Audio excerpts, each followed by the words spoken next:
한국은 지금 완전 일본 열풍이죠.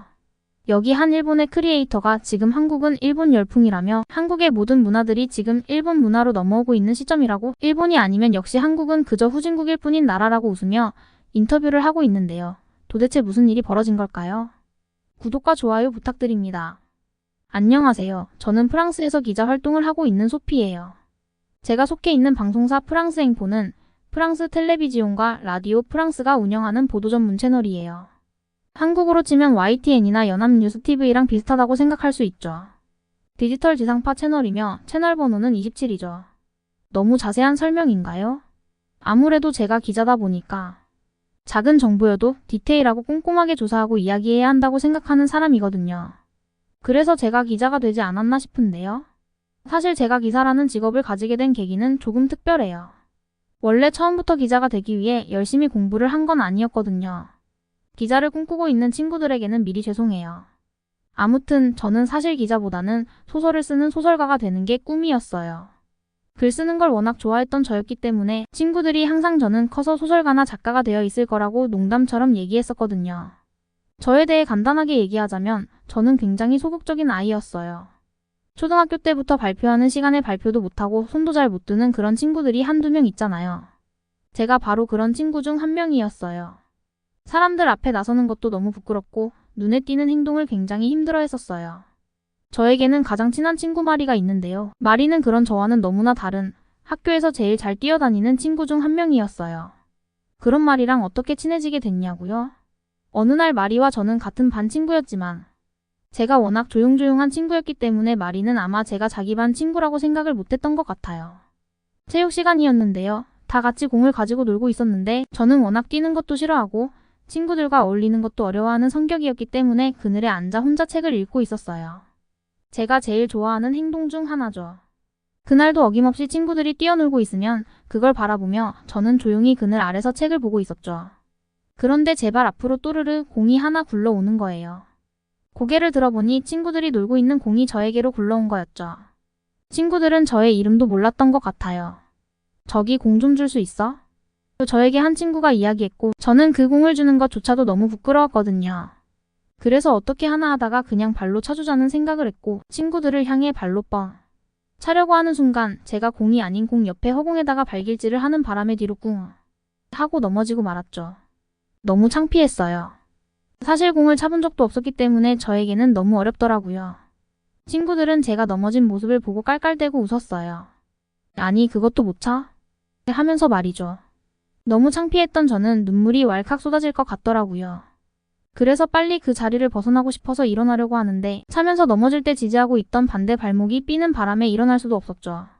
그대로 엎드려서 발목은 아파 죽겠고 상황은 창피해 죽겠고 그대로 주저앉아서 막 울어버렸어요. 그랬더니 친구들 무리에 있던 한 친구가 괜찮아? 라고 하면서 갑자기 저를 향해서 막 뛰어오더라고요. 그리고 웃고 있는 친구들한테 웃지 말라면서 화를 내고는 저를 향해 뛰어와줬어요. 저기 괜찮아?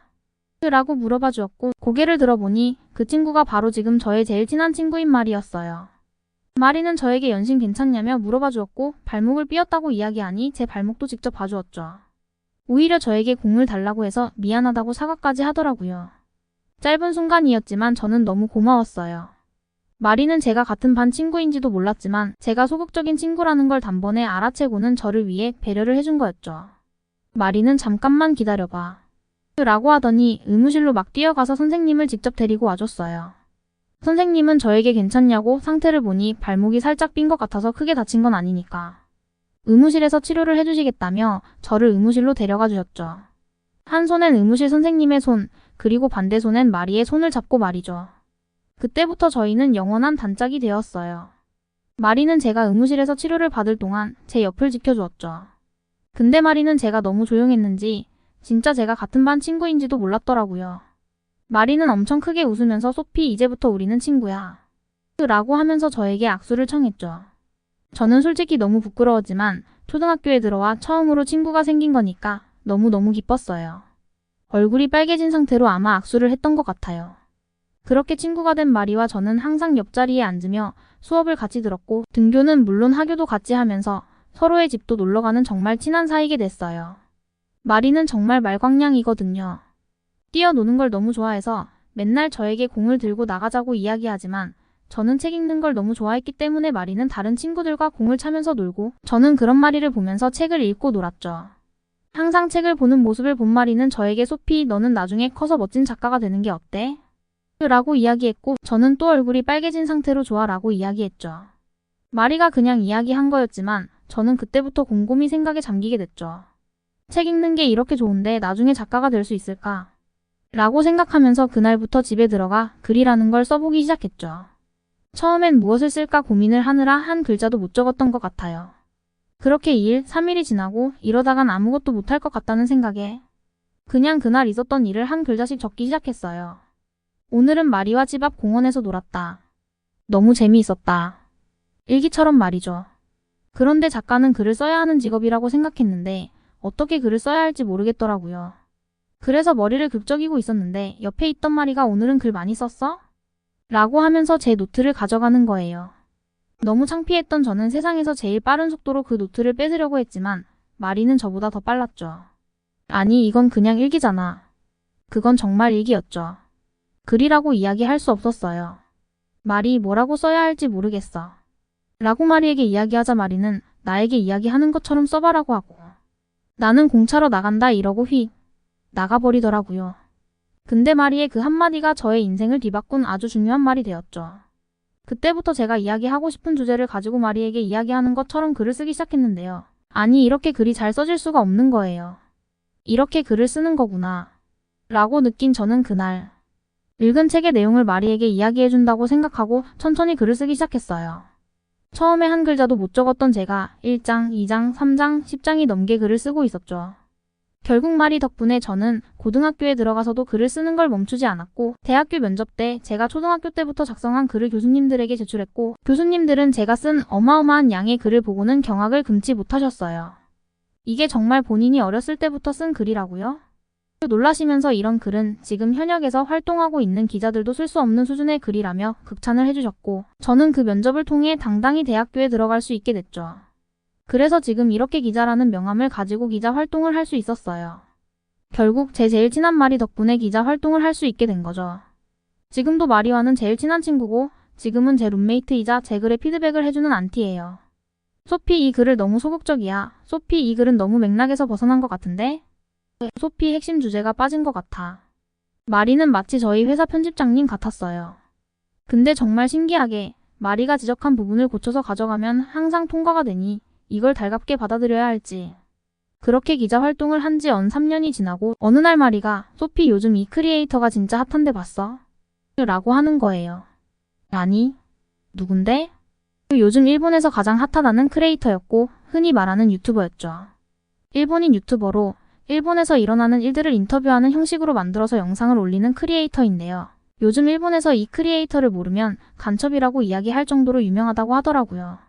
그래서 열심히 조사할 겸 영상을 하나씩 보고 있었는데요. 최근에 급격하게 조회수가 올라간 영상 한 개가 눈에 띄더라고요. 보니까 제목은 요즘 한국에서는 일본풍이 대유행 이라는 제목이었죠. 영상을 보니 한국 사람들과의 인터뷰 내용을 영상으로 담은 내용이었는데요. 요즘 한국에서 일본 음식이나 문화가 그렇게 유행이라고 다들 일본에 푹 빠졌다고는 인터뷰를 하는 거예요. 저는 사실 일본이나 한국, 아시아국에 대해서는 전혀 모르기에 마리에게 물어봤죠. 마리 일본? 한국? 어디에 있는 나라야? 그 마리는 일본과 한국은 아시아국에서 제일 유명한 나라인데 바로 옆에 있는 나라고. 사실 나도 잘은 몰라. 한번 가서 크리에이터랑 인터뷰 해보지 그래. 라고 말을 하고는 방을 휙 나가버리더라고요. 여전히 말이답죠. 그런데 마리의 얘기를 들어보니 머릿속에서 갑자기 번뜩 하는 거예요. 맞아. 요즘 저 크리에이터가 일본에서 가장 핫하다고 했으니까 취재를 해보는 게 좋을 것 같은데? 저는 마리에게 달려가 마리 너무 고마워. 라고 이야기하고 마리를 놔주지 않았죠. 징그럽게 왜 이래. 저리가.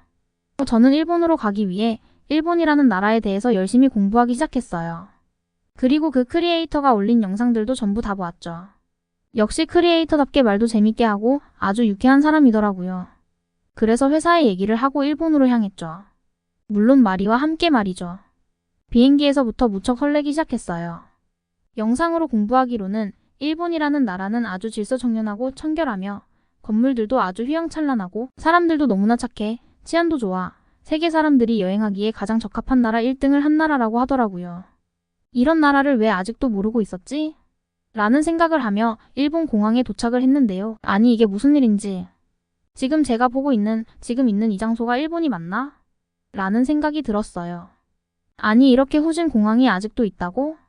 분명 영상에서는 공항도 엄청 크고 사람들도 북적이면서 너무 좋았는데? 마리는 저에게 우리 일본이 아니라 잘못 온 것 같아. 당장 비행기에 다시 타자라며 이게 어떻게 된 거냐고 저한테 투덜대더라고요. 저도 순간 너무 놀랐어요. 크리에이터가 보여준 영상은 뭐지? 하면서 말이죠. 일단 당황한 마음을 다잡고 밖으로 나가보자는 마음으로 짐을 찾으려고 하는데 화장실이 갑자기 너무 급하더라고요. 그래서 마리에게 짐을 찾아달라고 부탁하고 저는 공항에 있는 화장실을 가려고 하는데 아니 화장실을 안내해주는 표지판이 하나도 보이지 않는 거예요. 급해 죽겠는데 어떡하지? 라는 마음에 급하게 화장실을 찾고 있었는데 마침 지나가는 일본인 직원이 보였고 저는 화장실이 어디 있냐고 물어봤죠. 그런데 그 직원이 얼굴이 빨개지더니 제가 하는 말을 듣고는 갑자기 어딘가로 막 뛰어가 버리는 거예요. 저는 무척 당황했죠. 내 말을 못 알아들은 건가? 내가 무섭게 생긴 건가? 솔직히 기분이 그렇게 좋지만은 않았어요. 일단 화장실이 급한 게 먼저였기 때문에 이리저리 돌아다니다가 결국 제가 먼저 화장실을 찾게 됐죠. 아니 그런데 안 그래도 좁은 화장실에 변기가 한 5개는 있었나? 3개가 고장이 나 있는 거예요. 아예 입구에 일본어로 뭐라고 써져 있고 X 표시가 되어 있었죠. 이건 누가 봐도 사용할 수 없다는 표시인 거죠. 안 그래도 좁고 몇 개 없는 변기가 고장이라니. 심지어 제 앞에 줄을 쓰고 있던 사람들이 있어서 급한 상황에서 15분은 좁게 기다렸다가 들어간 것 같았죠. 그나마 열려있던 2개마저도 너무 지저분해서 진짜 급하지만 않았으면 솔직히 사용하고 싶지 않았어요. 너무 급해서 더러운 것도 참고 볼일을 보고 나왔지만 찝찝함은 사라질 생각을 하지 않더라고요. 그렇게 볼일을 보고 마리에게 가고 있었는데 마리가 일본인 직원과 언성을 높이면서 이야기를 하고 있더라고요. 그런데 마리 주위에 꽤 많은 사람들이 같이 서 있었어요. 얼른 뛰어가 상황을 보니 지금 비행기가 도착한 지 30분이 넘었는데 짐을 아직도 내리고 있다고 짐을 지금 찾을 수 없다고 하는 거예요. 너무 어이가 없었죠.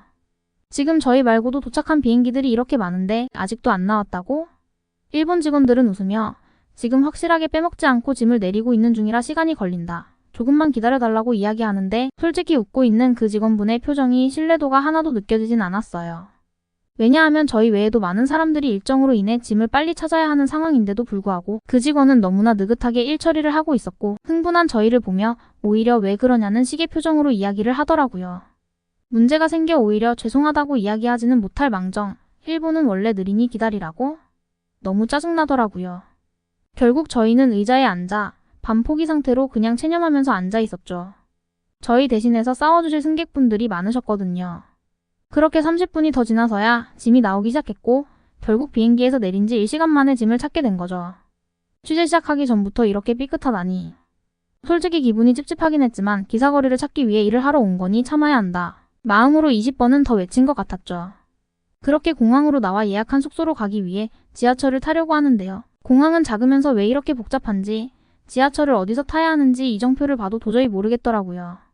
마리는 짜증난 말투로 소피 도대체 일본은 이정표가 왜 적혀 있는 거야? 라고 얘기하는데 솔직히 저도 같은 생각이었어요. 아니 이렇게 어렵게 만들 거면 도대체 이정표를 왜 만든 거야? 라고 생각했죠.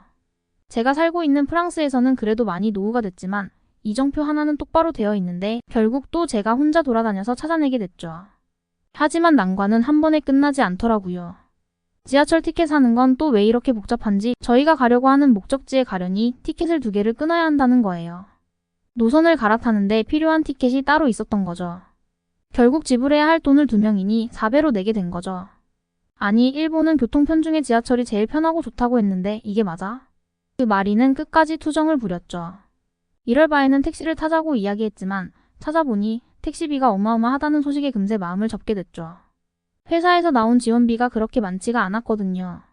결국 힘들게 지하철을 갈아타고 또 갈아타서 숙소에 도착할 수 있었어요. 저녁에 도착한 저희는 다른 시차로 인해 결국 뜬 눈으로 밤을 새고 아침에 취재를 위해 도쿄 거리로 나오게 됐죠. 사실 크리에이터에게 연락을 따로 하지 않고 온 거기 때문에 크리에이터가 올린 내용들이 사실인지에 대한 거리 인터뷰를 먼저 진행해 보려고 했어요. 그래서 제일 핫하다는 도쿄로 오게 됐는데요. 이게 뭐지? 그 마리는 저에게 무척 당황한 표정으로 저에게 이야기했어요.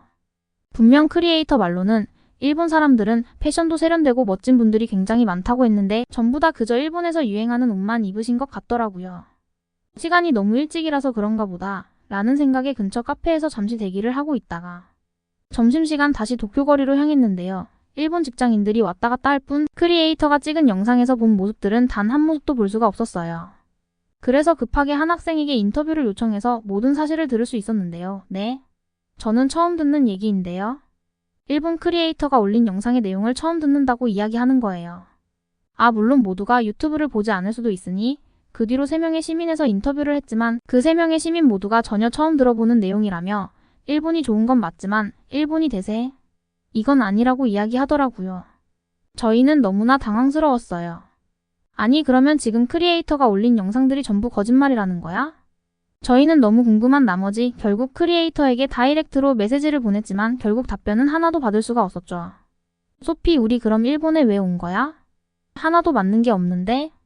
저 또한 마리에게 무척 미안했어요. 재밌는 인터뷰 많이 하겠다고 이야기했는데 정작 돌아오는 답변들은 하나같이 재미가 없으니. 마리는 이럴 거면 진짜 확인을 하러 한국을 갔지 일본을 왜 왔대? 라고 투덜댔고 저는 마리가 한 얘기에 또다시 머릿속에서 번뜩 하게 됐죠. 마리, 그러면 우리가 한국으로 넘어가서 한국에서 진짜 일본의 문화들이 유행인 건지 어떤 게 유행이고 왜 유행인지 인터뷰를 하는 거야. 마리는 제 얘기를 듣고 머리를 극적일 뿐이었죠. 저는 그 자리에서 바로 한국으로 가는 비행기표를 예매하고 마리와 함께 공항으로 다시 향했어요. 마리는 무척 불만이었죠. 맛있는 일본 음식 하나도 못 먹고 한국이라니. 라면서 말이죠. 한국에 대해서도 아무것도 몰랐기 때문에 마리와 함께 크리에이터가 올린 한국에 대한 영상들을 다시 보기 시작했어요. 한국이라는 나라는 옛날부터 일본의 영향으로 만들어진 나라인데 일본이 아니었으면 이렇게 성장하지도 못했고 일본보다 노후도 심하고 흔히 말하는 후진국이다. 그래서 일본 같은 선진국을 따라하느라 지금 한국 전체가 제2의 일본이라고 이야기할 정도로 일본을 닮아있다 라고 하더라고요. 솔직히 한국에 대한 영상을 보면서 마리의 눈치를 더 많이 본 것 같았죠. 일본이 생각보다 후져서 지금 이렇게 고생했는데 한국은 얼마나 심하다는 거야. 속으로 마리 정말 미안해 라고 생각했죠. 그렇게 한국으로 향하는 비행기에 올랐는데요. 한국에 도착하자마자 저희는 정말 대충격이 아닐 수 없었어요. 비행기에서 내리자마자 짐을 찾으려고 공항으로 나왔는데요. 아니, 이게 뭐야? 공항이 이렇게 크다고? 저희가 보고 있는 이 모습을 보고 충격이 아닐 수 없었어요. 분명 크리에이터가 일본보다 더 후진국이라고 했는데 바닥이 전부 카페이야. 소피. 저는 정말 충격 그 자체였어요. 무빙워크를 타고 가도 끝이 보이지 않을 정도로 공항이 무척 컸거든요.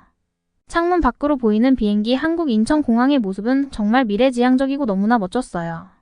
마리는 사진을 찍느라 저보다 더 정신이 없었죠. 짐을 찾으려고 기다리고 있는데 또 화장실이 너무 급한 저는 마리를 두고 화장실로 향했어요. 아니, 그런데 여기 공항 화장실 맞아? 호텔 화장실 아니야. 진짜 충격의 연속이었죠. 화장실 크기는 일본의 거의 3배였고 화장실은 또 왜 이렇게 깨끗한지 화이트 색상으로 통일된 모습이며 심지어 화장실에서 향기가 나더라고요. 저희 이탈리아만 하더라도 화장실 근처만 가도 냄새가 진동해서 이용을 거의 하지 못할 정도인데 너무나 깔끔하게 관리된 모습의 마리에게 꼭 보여주고 싶어서 볼일을 빨리 보고 마리에게 달려갔죠. 아니, 그런데 마리가 이미 짐을 찾고 저를 기다리고 있더라고요. 마리는 제가 화장실로 가자마자 짐이 나오기 시작했고 가방은 5분도 안 돼서 찾았다고 하더라고요.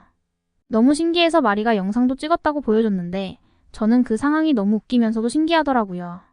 그리고 저도 마리에게 화장실에 대한 얘기를 해줬고 마리는 눈이 튀어나올 정도로 놀랐죠. 공항을 나와 급하게 예약한 숙소가 있는 명동으로 가려고 교통편을 보고 있었는데요. 한국 인천공항은 이정표가 깔끔하고 정확하게 표시되어 있어서 찾아가는데 너무 수월하더라고요. 한국은 택시비가 다른 나라에 비해 유독 저렴하다는 이야기를 듣고 신나게 택시를 타러 나왔는데요. 택시를 타는 사람들이 줄을 이상하게 서 있는 거예요. 저기도 택시줄, 여기도 택시줄, 그 줄 앞에는 알 수 없는 한국말이 적혀 있었는데 어디에 줄을 서야 할지 모르겠더라고요. 우왕좌왕 아주 정신없이 서 있던 그때 저기 혹시 도와드릴까요? 한국인 직원이었어요. 저희가 너무 우왕좌왕하고 있으니 필요한 게 없냐며 물어보시는데 아니, 영어를 너무 잘하시더라고요. 오히려 영어권인 저희보다도 영어를 잘하셨어요. 알고 보니 지역별로 택시를 탈 수 있는 줄이 달랐던 거더라고요. 친절한 직원 덕분에 명동으로 가는 택시줄에 섰고 무사히 택시를 타고 명동에 도착할 수 있었어요. 오후 시간에 도착해서 그런지 명동에 사람들이 무척 많이 있었는데요. 마리가 소피 그 크리에이터가 지금 한국은 일본 스타일이 유행이라고 하지 않았어? 일본 스타일은 단 한 명도 없는데? 라며 저보고 거리를 빨리 보라고 하더라고요. 마리에게 저는 지금 메인거리 앞쪽이니까 그렇지 조금 더 들어가 보면 다를 거야. 라고 이야기하고 마리와 함께 명동 메인거리로 들어선 순간 저희는 정말 아차 싶었어요. 명동 거리는 온통 세련된 한국 사람들과 외국인들만 있고 일본 스타일의 사람들은 단 한 명도 찾을 수가 없었어요. 도대체 이게 어떻게 된 거지? 저는 너무 당황한 나머지 이게 뭐지? 라는 생각밖에 안 들더라고요. 크리에이터 영상을 보니 그 크리에이터가 인터뷰한 장소는 강남이라는 지역이라는 걸 뒤늦게 안 저희는 후다다 다시 택시를 타고 강남역으로 향했어요. 하마터면 엉뚱한 곳에서 인터뷰할 뻔했네. 말이 이번엔 진짜일 거야. 라고 확신하며 강남에 내린 저희는 2차 충격을 받았죠. 강남 거리는 온통 한국인들 밖에 없었고 심지어 너무 멋지고 세련된 사람들이 무척이나 많더라고요. 소피 이거 어떻게 된 거야? 우리 한국 온 거 맞지? 그 마리는 점점 지쳐간다며 저에게 이야기했고 저 또한 제정신이 아니었죠. 그 일본 크리에이터 사기꾼 아니야. 그 마리의 얘기를 듣자마자 저는 일본인 크리에이터가 올린 영상을 유심히 보기 시작했고 영상을 보자마자 3차 충격을 받게 됐죠. 마리 이거 좀 이상하지 않아? 여기 아까 우리 갔었던 도쿄거리 아니야. 그 마리는 영상을 보더니 여기 도쿄잖아. 근데 한국이라고 얘기하면서 인터뷰하던데? 저는 너무 소름이 돋더라고요. 알고 보니 일본인 크리에이터가 일본에서 한국인 척 연기를 하고 심지어 한국인이 아닌 일본인인데 한국인인 척 인터뷰를 해서 지금 한국은 일본 열풍입니다. 라고 거짓 영상을 올린 거더라고요. 정말 너무 어이가 없어서 저희는 그 크리에이터에게 연락을 다시 해보았지만 연락이 닿을 수 있는 길을 찾을 수는 없었어요. 결국 저희는 마치 사기극 같은 이 영상에 수정 요청을 했고 저희 프랑스에서 기사를 내기 위한 자료를 크리에이터에게 먼저 보내 수정을 할 수 있도록 요청을 보냈죠. 하지만 크리에이터는 끝까지 답장을 하지 않았고 찾아보니 한국에서 이미 그 크리에이터에 대한 정보를 얻은 어느 한국인 기자가 한국 기사를 쓴 게 올라오더라고요. 그 기사를 보고는 한시름 놓았던 것 같았어요. 아니 한국이 아닌 일본에서 마치 한국인 것처럼 꾸며서 심지어 일본인을 한국인인 것처럼 속여서 올리는 건 너무 시청자를 기만하는 행동 아니야? 라는 생각이 들더라고요. 정말 너무 어이가 없었지만 이 사실을 한국에서 알게 됐으니 정말 다행이라고 생각했어요. 앞으로 그 일본인 크리에이터의 행보를 계속 보고 잘못된 행동이 보인다면 제가 가만두지 않으려고 해요. 마리도 함께 말이죠. 지금까지의 사연 어떻게 들으셨나요? 일본인 크리에이터의 행동에 정말 화가 나면서도 어이가 없다는 생각이 들었는데요. 다른 나라의 문제를 마치 본인 나라의 일인 것처럼 열심히 조사하고 행동해준 소피와 마리에게 진심으로 감사하다고 인사를 드리고 싶습니다. 사연 스토리는 다음에 더 재미있는 사연으로 돌아오겠습니다. 감사합니다.